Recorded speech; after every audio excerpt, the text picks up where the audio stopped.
Hello everyone, welcome back to the channel. In tonight's video, we will be discussing the final trailer for Alien Romulus. Um, Last week we had, I think it was, yeah, exactly. It was last Thursday. We had the featurette that had a lot of behind the scenes shots, and it had Fede kind of talking about the film, as well as some new footage. And then we also had some other teasers like for IMAX that was like 30 seconds long, and a couple of other things. We've already touched on that a little bit. But tonight we will be watching the final trailer. So I'm very excited to get into this. As usual, we'll go through and watch the trailer once through, and I'll stay quiet, and then we'll kind of go back and go shot by shot. There there are some shots in this that we've seen before, and then there's also sort of like some additional footage from some of the scenes that were already have been teased previously. So let's get into it.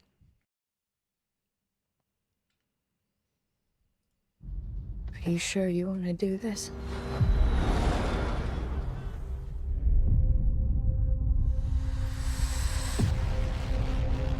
There she is. You want to break in and steal highly regulated equipment.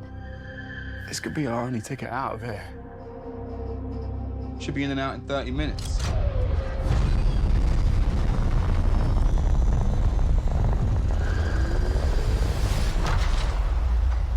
Welcome to the Romulus space station.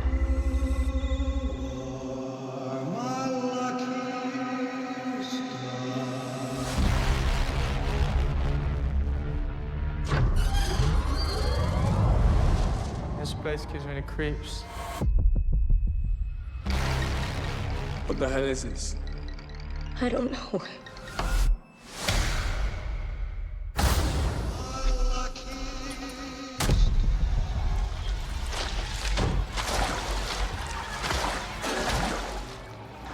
the fuck was that?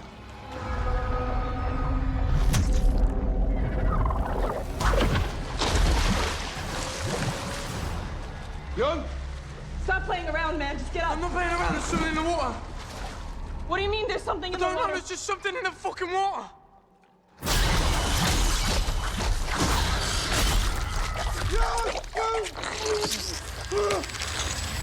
Run.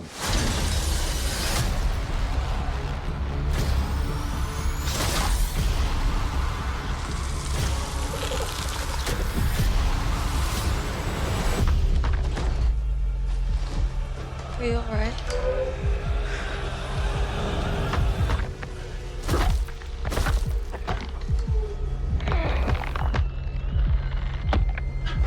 Tomorrow. I don't know what to do.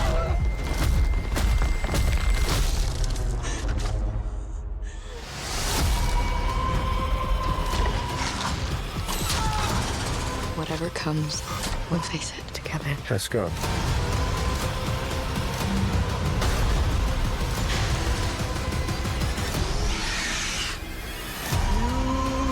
Impact event in 5, 4, 3, 2, 1.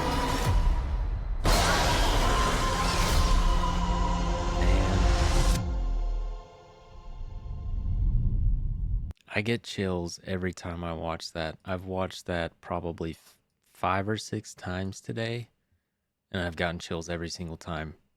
So there's definitely a lot to cover. This final trailer is pretty lengthy, coming in at 2 minutes and 47 seconds.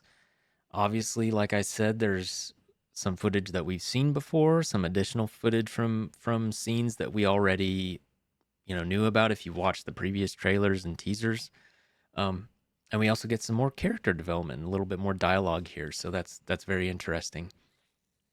There's a lot to talk about. I'm sure I'm gonna miss some things, because I want to keep this video just like the other ones. I want to keep it relatively short if I can.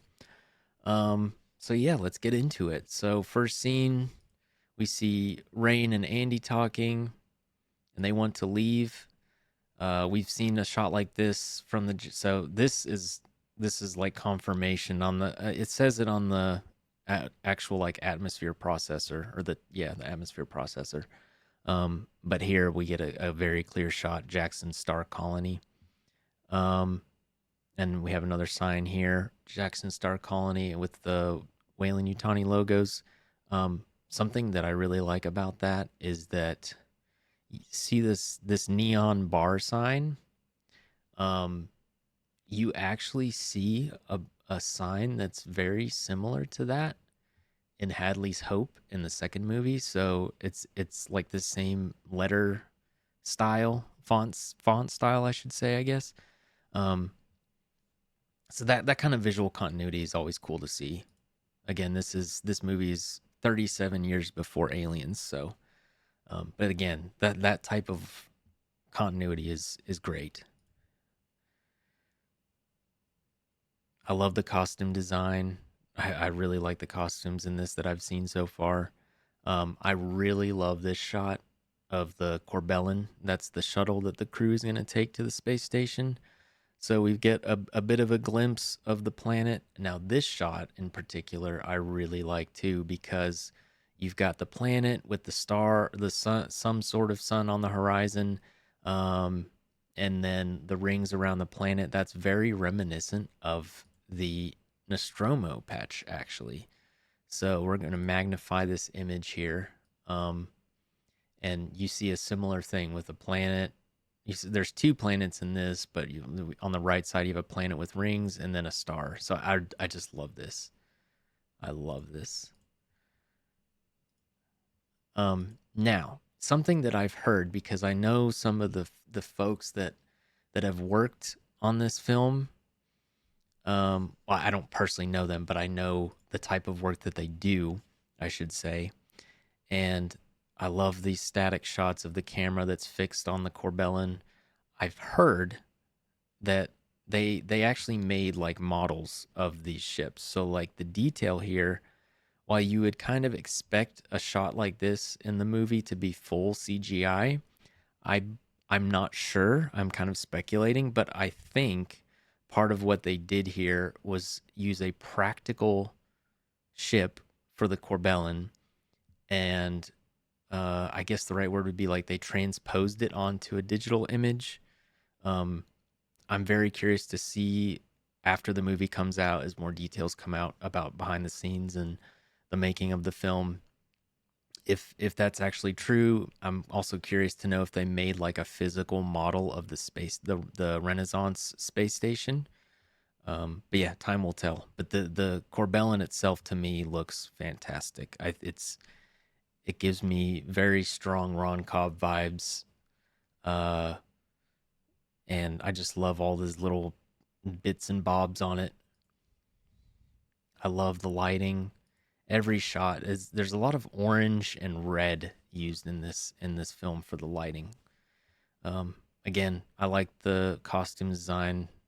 All like her shirt's tattered. It's very worn. Everything feels lived in. So here they're approaching the space station, and we get another shot of the planet. Now, I can't remember if I heard someone talking about this or saw it, read it somewhere, but I've seen a couple people speculating that this planet is actually Thetis. And for those that are familiar with alien lore, Thetis was a planet that was very rich in like heavy metal veins, and it was just mined to death. I guess it was mined like Weyland-Yutani just like took everything from the planet. So it looks like a very rough. There's like craters. It just looks like a very uh, the atmosphere seems dirty, and it just seems like a very rough place to live in. Um, and that is Thetis. So Thetis is the planet that the Nostromo was. That's where they were leaving with their refinery that had all the ore that they were taking. Um, and then they were taking it back to Earth, I believe. And so 2 days before the Nostromo left Thetis, that's when Ash got assigned to the Nostromo crew, and then we all know what happens in the first movie. So that's what I've heard. The rumor is that some people think that this planet is actually Thetis. So if this is 20 years after the first movie, um, I guess we'll find out. But it will be interesting to see uh, what we figure out about this planet and the history. So they're approaching the Renaissance station. In this scene, you see some of the details. You see part of this scene actually in the VHS footage that Fede had sent members of the press. Nice zero G shot. I love this shot. Gives me it definitely reminds me of the first film with the computer booting up. We see that it's Mother 9000. So that's actually, to me, this is really interesting because Mother 9000 is actually the same AI version that was in the first film.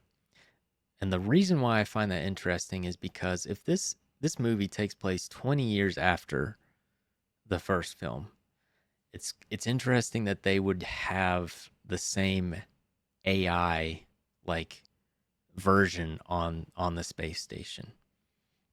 You'd think they would have had an updated version of Mother or something. So I'm curious to see what happens in the film with this, but that's very cool. And I believe, I'm not entirely sure, but I believe the woman that voiced Mother in the first movie passed away, but I'm not sure. But like, so it sounds exactly like her voice in this trailer. So I don't know if they maybe used, they use like already recorded, already like previously recorded voice lines from the first movie, or what they did there.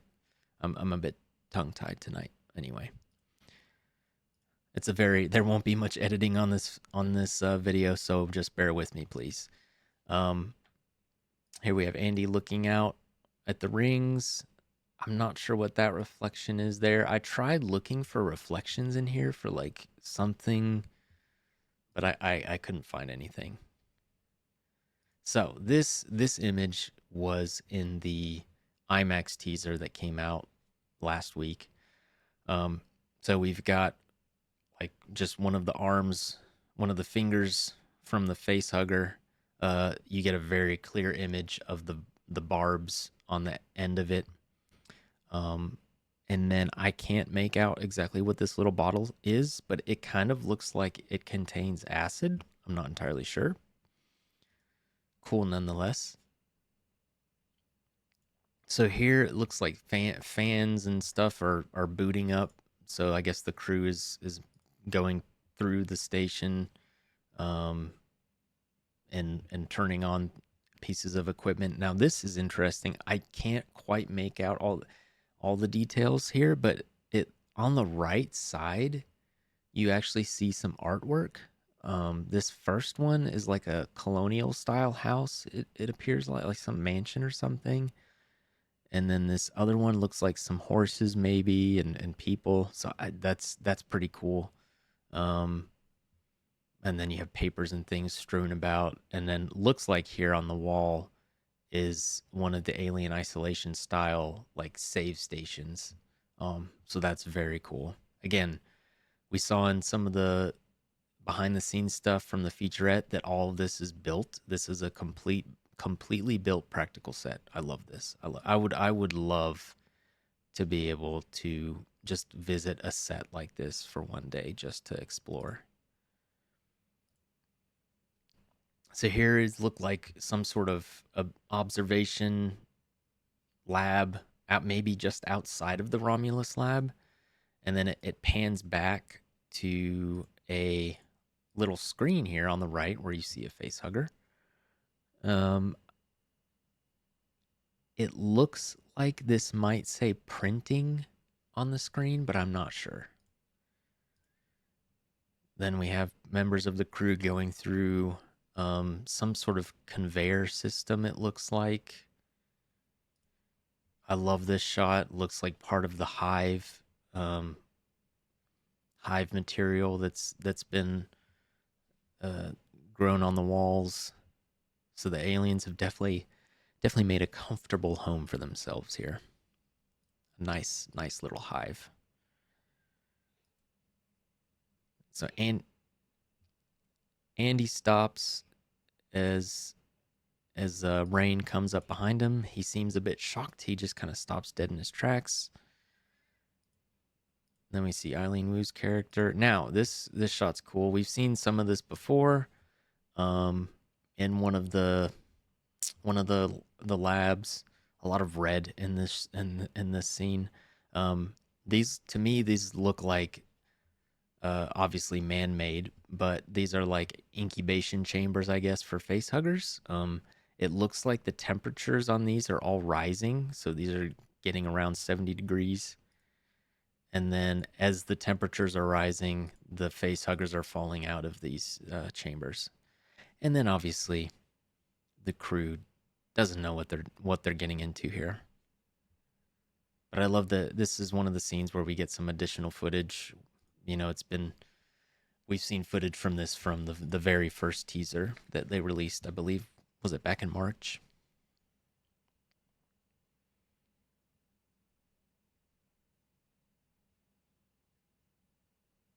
Man. Oh. Get Andy run. We've seen these shots before. Now this is a cool one to me. And we saw a bit of this in one of the publicity stills that I think was in one of the magazines maybe a month or so ago. Um, so this is one of the crew members, maybe Bjorn, I'm not sure, but they're carrying a sort of like backpack that has two canisters on it. Now, I feel like I've theorized that this is maybe like a liquid nitrogen. These are liquid nitrogen tanks, and they're hooked up to this sort of like um, gun device that I guess can spray liquid nitrogen. That's my theory. It definitely in the publicity still, if you look at it, it definitely doesn't look like a flamethrower. So we'll see when the film comes out, but you get a glimpse of it here. More running down the halls, running away from face huggers. And we've seen this shot before where Eileen Wu gets face hugged. Great shot of the face hugger in this shot here. I believe, again, I think this is a practical creature. This is not digital. Then we see this shot. Now we've seen this it is graphic. We've seen this in I think the first teaser that was released. And I'm going to pull up really quick because there's a great piece of artwork. So H.R. Giger, when he was making the concept art for the first film, there is an image that he had. You can see right here. So this concept art piece is very, very reminiscent of what we see in the trailer with Eileen Wu's character. It's that type of the camera placement and everything looks very similar. It's just kind of mirrored, I guess, flipped.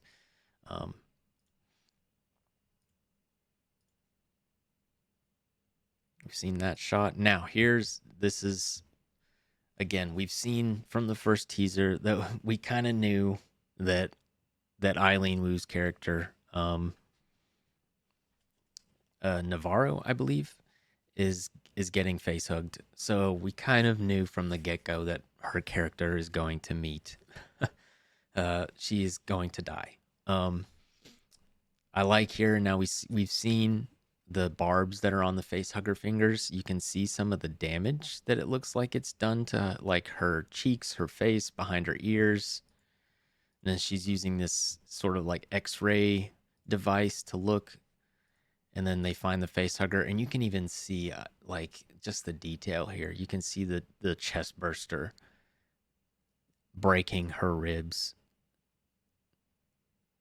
and then her chest is protruding. It's trying to make its way out. This shot right here, you can see more of the damage that the barbs on the face hugger were doing. I'm interested to see. I'm gonna say that phrase a lot. I'm interested to see if they do more with those barbs from the face hugger, because for sure we're not getting like the most gruesome. They're not going to put the most gruesome stuff, or Fede wouldn't allow to have the most gruesome things in the trailers. So Isabella Merced's character Kay is panicking, not sure what to do. She's terrified. I love the acting here. It's fantastic. Now we see some sort of barbed tail, perhaps, that's coming out of a cocoon. Again, this is something that I just love. Even though we don't know exactly what we're looking at, that's perfect. That's exactly why the first film terrified so many people, is because you're looking at stuff. And even though you can see it, you don't really know what you're looking at. And that feels scary. You're just like, I don't even know what's going on. I love the rifle. It's like attaching, like, I guess for stability around Rain's shoulder. Here she's shooting. We saw a glimpse of this in one of the publicity stills also. The zero G like floating around in acid. I hope she can make it out of that. That will be a crazy scene, I'm sure. The Corbellin, I'm guessing they're trying to escape. We've seen this before. I really kind of hope Kay makes it, but I don't know if she will or not. I love this shot too. So one of the crew members is being pulled up from, it looks like a really large tail. Kind of reminds me of Alien Isolation, and the way some of the characters were just like swept away by the alien. And to me, this looks like a practical tail. Like, this doesn't look like this was digitally. This is like a computer image. We've seen this little shot before. Andy with these vials and this carrier. We've seen these before. This Rain again. I love these Reebok shoes. I desperately hope that Reebok releases these like they did for the original Bug Stompers from Aliens. Now this shot right here of I think it's Kay is tearing up. She's terrified about something. And then we've seen some of these shots too. Now, this is cool because, like, you see something quickly approach, I guess, Rain from behind. I'm not sure what it is. And then glorious shot of the alien at the end. So, that is that. I can't wait. I cannot wait for this film. I'm so excited for this film. So, I'm just kind of looking at my notes here. See if I forgot about anything. Touched on the Hadley's Hope. Some of those shots, how they're very reminiscent about some of the H.R. Giger's artwork. Touched on Thetis, that theory. I feel like it's Thetis, the planet, but we'll see.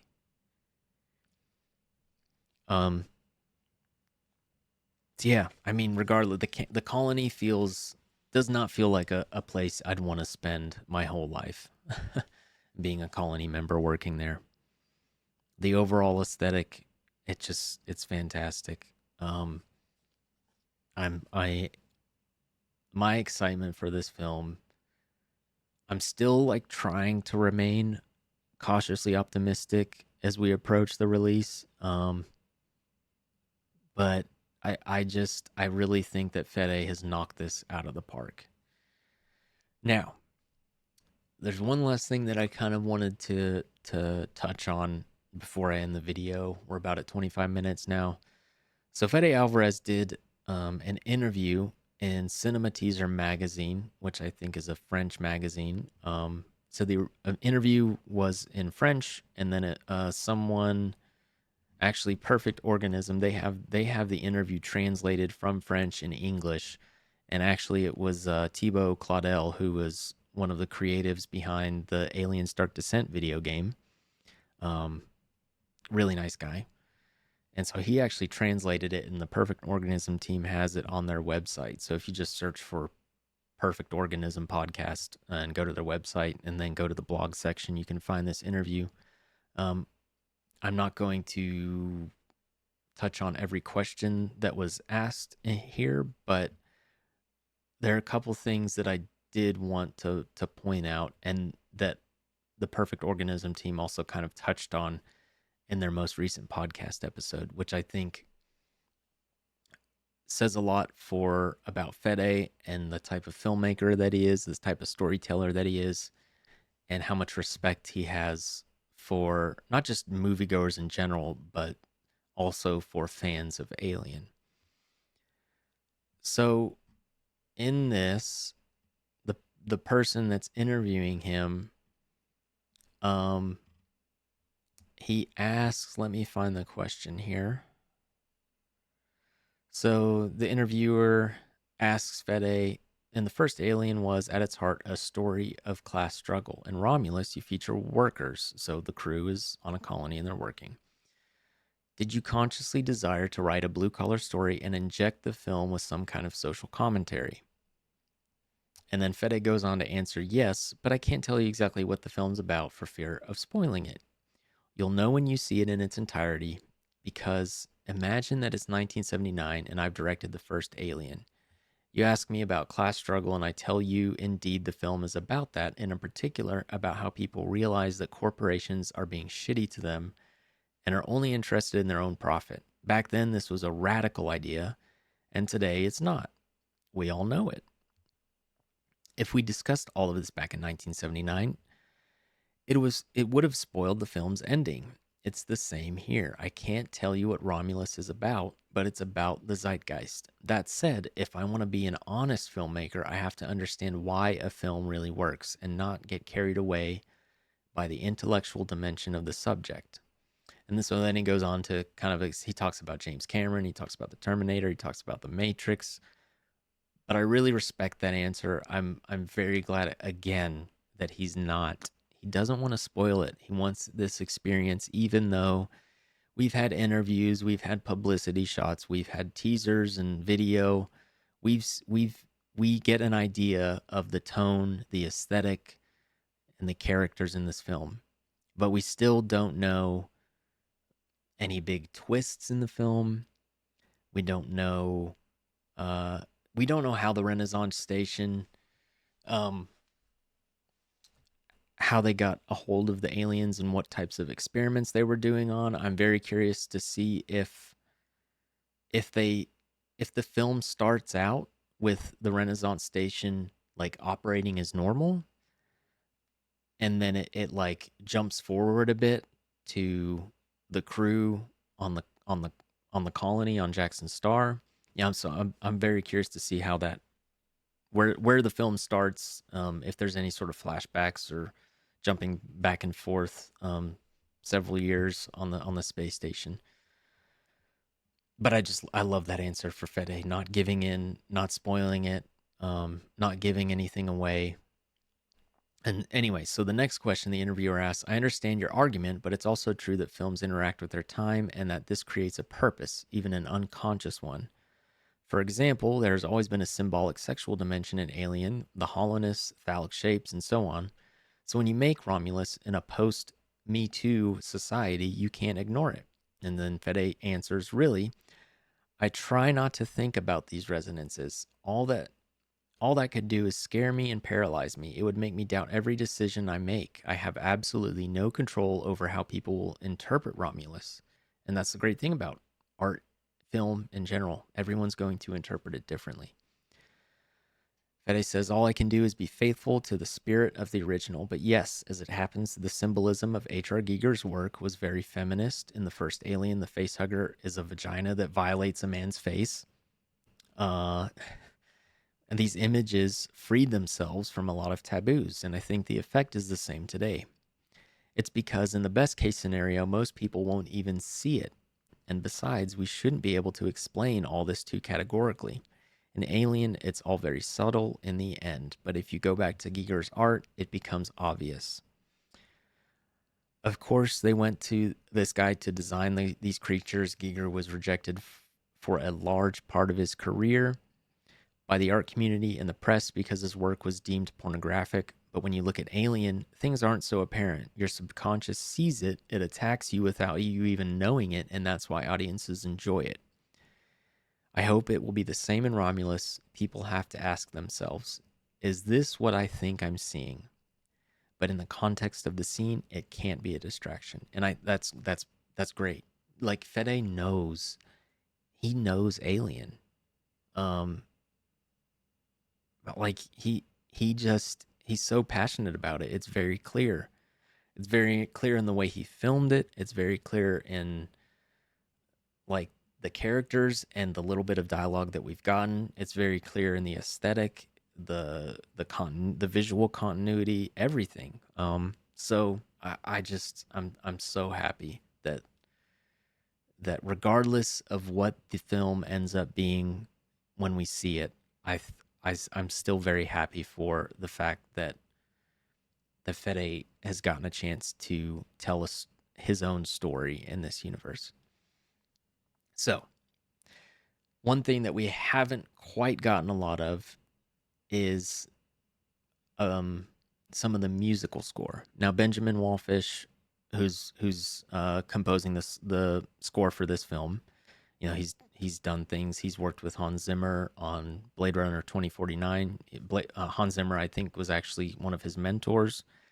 He's also worked on the 2017 It remake, among other films. So we did get a little bit of his music in the VHS scene that Fede sent to the press, and I really like that the music that we got there.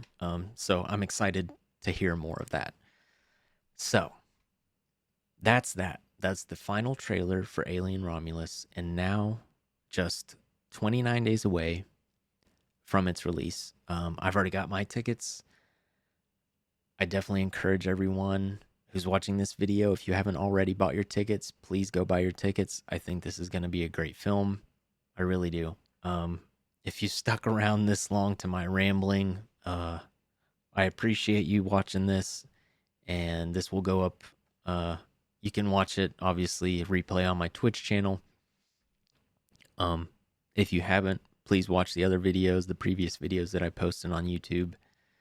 And yeah, that's it. I'm glad that we got this last trailer, and now we just wait a couple more weeks, and then we can go see it. So, thanks for watching. I hope you got something out of this. Hope you have a good weekend, and I'll talk to you soon. Bye-bye.